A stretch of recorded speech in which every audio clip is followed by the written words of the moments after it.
Hello, this is John Milburn. This is Laws 11046, Law and the Environment. It's week 5, and this week in particular we're dealing with that part of the implementation of environmental law that relates specifically to the Commonwealth. When we started the course, you would have noticed in Bates that the commentaries were divided into a number of parts. The first part, essentially historical, talking about the development of environmental law, the institutions, the influences, and the instruments. We're now at the start of part B, which is really a discussion about how the environmental law is implemented.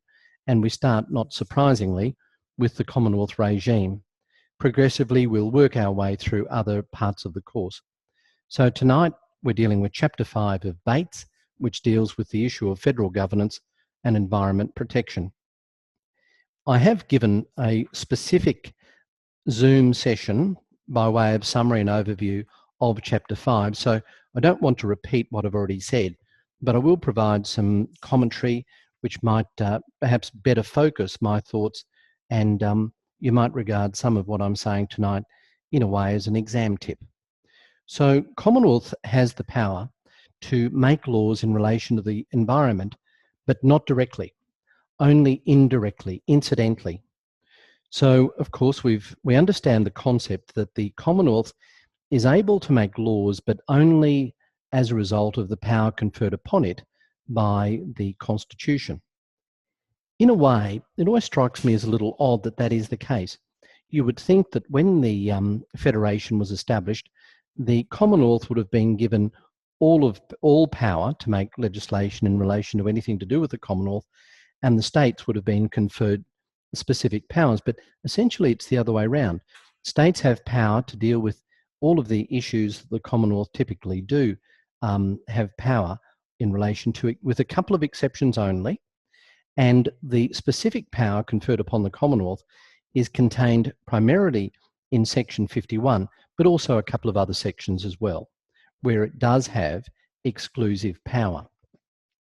So if you read Bates, you'll see that the Commonwealth has exclusive power in relation to a couple of areas, such as power to make laws in relation to Commonwealth land, excise and taxes, and has the power to ensure that trade between the states is free and unfettered. But other than that, the Commonwealth has to rely upon its constitutional power. Now, let's think about it logically. I mentioned that environmental law is essentially a new branch of law. It really only came into existence about 40 years ago. Now, I started study at University of Queensland in law in 1977. So you can take it from that environmental law was not an option available for me to study at that stage. It just didn't exist. It was a bit like computers coming in. So when the Constitution was passed in 1900, of course, they'd never even considered environmental law. So the Commonwealth is not given power to make environmental law legislation. So why is it that the Commonwealth has in fact made Commonwealth laws, principally the Environment Protection and Biodiversity Conservation Act, EPBCA as we call it, and yet it has no apparent direct power to do so? Well, the answer is that the Commonwealth derives its power incidentally by relying upon other powers which are conferred to it under the Constitution. And you'll see Bates has identified the main ones. I talked about this in my summation video of Bates, but by way of highlight, the thing that really strikes me is that, if you like, the start of environmental law in my mind was the case of Murphy-Orr's Inc. Pty Ltd against the Commonwealth in 1976. Now, given that this is to do with Fraser Island, it's a Queensland issue where many of the students studying this course are based. The fact that there was this surge of environmental enthusiasm and awareness which occurred at that time. There were some protests in relation to the fact that mineral sands were being exported from Fraser Island. So there was a great deal of publicity about this case back then. Now, the Commonwealth couldn't come out and say that we are not going to allow, or we are going to allow, as the case may be, the exporting of mineral sands from Fraser Island because of environment because it didn't have the power to do so. But it did, in fact, intervene by refusing to grant an export approval for mineral sands from Fraser Island on environmental and social grounds. And it did that on the basis that it did have power to make laws with respect to trade and commerce with other countries and among the states. So it used that trade and commerce power as the reason why it was able to make laws which were ostensibly in relation to environmental laws. So it was kind of a backdoor way of doing it, but highly significant. Then, of course, there's the external powers, external affairs power, and the lead case there is the Tasmanian Dam case. So we moved from the 70s, where we have the Murphy-Oars decision on Fraser Island, into the 80s, where we have the Tasmanian Dam case. Now, this was huge news at the time. This was where there were blockades, people were protesting, people were being arrested. Everyone that was protesting wanted to stop the construction of a dam on the Gordon River. The Commonwealth, again, had no direct power to make laws in relation to the environment, but it was able to intervene because of the external affairs power. Now, you remember that I mentioned that Commonwealth environmental law is essentially, in many ways, a reflection of the policy decisions which are made at the Commonwealth level in relation to the environment. So the Commonwealth made policy decisions which were essentially to ratify certain obligations under international treaties. So the Commonwealth was able to argue that it did have power to essentially intervene in what was otherwise a state issue by relying upon the fact that it had entered into various international treaties and obligations, which therefore gave it the power under the external affairs power to make laws which had the effect of stopping the production of that dam. So that's when the World Heritage Act came into existence in 1983. In fact, many of the sections in that act were later struck out by the High Court, which is a rare loss, if you like, for the Commonwealth. But it did the job as far as the Commonwealth was concerned in relation to that particular dam. So you can see how they're using this implied or these exact powers or these specific powers to make laws that relate to the environment. Then there's the corporations law. And the interesting thing about that is that it meant that the Commonwealth, through the Tasmanian Dam case, actually had power to regulate the trading activities of not only trading corporations, but also non-trading activities could also be regulated. I'll just explain that a bit more. So when we think about a company, we think about its trading activities, what it buys, what it sells. In the Tasmanian Dam case, one of the activities was building a dam, and that was not directly a trading activity. But because it was ultimately going to be used as a trading activity to generate electricity for a profit, the High Court went further and said that that non-trading activity, that is building a dam, is also covered. What happened during the 80s is that states were having a go at the Commonwealth in relation to Commonwealth laws on a regular basis. And pretty much the states were getting beaten, knocked around the head consistently in the High Court. So that whole raft of cases in the 80s really did slow down. And as we'll see later in the course, what came of that is an agreement essentially between the states and the Commonwealth to work collaboratively rather than to clash. And now the states have allowed the introduction of the EPBCA. They've also allowed the introduction of many agreements which provide a mechanism for the way in which state laws and Commonwealth laws can be essentially complied with by environmental developers, or developers rather than having to go to both. So there's a lot of cooperation at the executive level, at that second level of government, which is the executive or administration. Okay, now are there any questions in relation to that whole concept of how the Commonwealth derives its powers and how it used what it had to extend into the realm of environmental law. Conceptually, I guess, pretty simple. All right. Acquisition of property on just terms. We've all seen The Castle, yes? If you haven't, see it. It's a great movie. And the whole movie is really turns on the High Court challenge in relation to the acquisition of this property on just terms. So you'll see the commentary in Bates. It's really important that you read that. That is an exam tip. Have a look at Newcrest Mining and Commonwealth. And what you need to do is just try and get your head around the difference between what is property and what is really a permissive right or a license. And it's not easy necessarily to tell.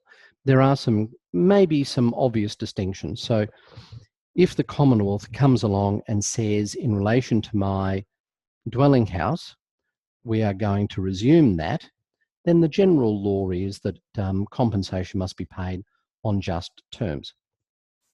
But if, however, I have the right to fish in a certain area and I have a license that gives me that right, if the Commonwealth takes that away from me, have I lost property? Now, you might say, well, I've lost a substantial income which I would have otherwise achieved, and so I need to be compensated for that. So the commentary in Bates, which deals with the acquisition of property, is important, and you need to try to get your head around the distinctions that I'm referring to. Have a look at not only Newcrest, have a look at Commonwealth against WMC Resources. That was 1998 in the High Court. Again, we have the Commonwealth dam case, the Tasmanian dam case, and you'll see that there's, if you like, a contrast between those decisions. Some say yes, some say no, and it's really a matter of trying to determine what is in fact that slight difference that makes all the difference between the cases. So I won't go further than that, but just ask that you please do read that. Now, again, if there's any questions, just intervene or ask on the chat facility. Other than that, in Bates, we have those specific exclusive powers that I referred to in the Constitution, sections 90, 92, and then dealing with Commonwealth places. Now, it might be obvious, but if you do have a conflict between Commonwealth and state, Commonwealth laws will prevail. I mentioned these clashes between the Commonwealth and states in the High Court. Ultimately, that led to, if you like, the Council of Australian Governments drew up an agreement, COAG agreement, where there would be much more cooperation between the two. Now, that's important, this whole degree of cooperation, because we see that reflected in a couple of ways. The first is we see it reflected in the way in which development applications which recall for approval through executives in the Commonwealth and the states can now be in many ways combined in the one application, so that there is essentially a streamlined process where if you get approval for one, it'll be approval for the other. And the other way that it's important is that there is this cooperative federalism, and that's reflected quite often in terms of money which is provided from the Commonwealth to the states for specific purposes, and that may call upon the states to provide compensation as well. Okay, so that's the interrelationship in very short form between the Commonwealth and the states. I just want to mention finally the Environmental Protection and Biodiversity Conservation Act, 1999. That came about as a result of the COAG agreement in 1997. It really wouldn't have got through without the cooperation of the states. However, the Commonwealth now has the power, the overarching power, if you like, to make laws in relation to certain things, not everything to do with the environment, but certain things. So certainly World Heritage listed properties, the Great Barrier Reef, for example, nuclear facilities, and of course any action on Commonwealth land. So those things are generally applicable in many different ways.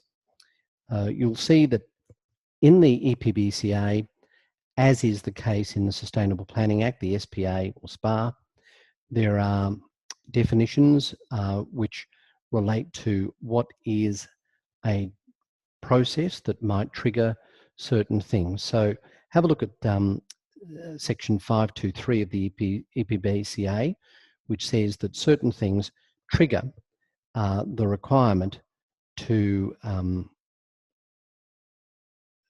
undertake certain actions in certain circumstances. And then, of course, there's the bilateral agreements that I mentioned before between the Commonwealth and the states. Okay, so that's a very quick series of comments in relation to those issues. No questions or comments yet? All right. Now, while we're doing that, I just want to talk about what's on Moodle site. Now, Moodle has a lot of interesting things. I hope that you're reading it. I do have the ability to see how many hits, of course, I receive on the videos. By now, you would have noticed that I've taken some of the commentary that was there away. Some of the videos are away. I won't leave them there for the whole of the course. So do get in and, or necessarily, do get in and have a look at those. In particular, I'm having a few questions from people, not through UCrew or Moodle, but direct emails in relation to a couple of things that they probably can find if they look a bit more deeply. So in week 2, and I'm talking now about the assignment, there is the video which deals with the discussion between myself and Rod Lister QC. I'm sure that you would have seen that. If you haven't, you should have a look at that if you want some inside information or guidance in relation to the Predajon case. A few people have asked questions about how they access Hansard. Well, have a look at the short video that I prepared, which is uploaded to week 3, and that will give you some really clear guidance, very specific guidance as to what you need to do in relation to Hansard for the Vegetation Management Act provisions. Now, let's see. There were a couple of other questions that were coming through. And one question was, I think, well, generally speaking, I would ask that you please ask your questions through UCrew. And one of the reasons I say that is that then any answer I give will be for the benefit of everyone. And very importantly, and don't overlook this, sometimes, very often in fact, you can get responses from your fellow students which are outstanding and not to be ignored. So don't think that by just asking me, you're going to get necessarily the best answer. Ask everyone, and then you'll get the benefit of everyone's collective thoughts. So when we talk about the amendments in the Vegetation Amendment Act from 2013, bear in mind, of course, that ultimately became an act. But what I'm really focusing on there, for those that haven't answered the question, is the changes that occurred as a result of that. All right. Now, are there any questions before I finish the session for tonight? Very quick session, I'm sorry. No questions, comments, nothing that you want to resolve? All good? Okay, thumbs up? All right. Well, I'll end this. I'll stop recording now, and thank you for attending.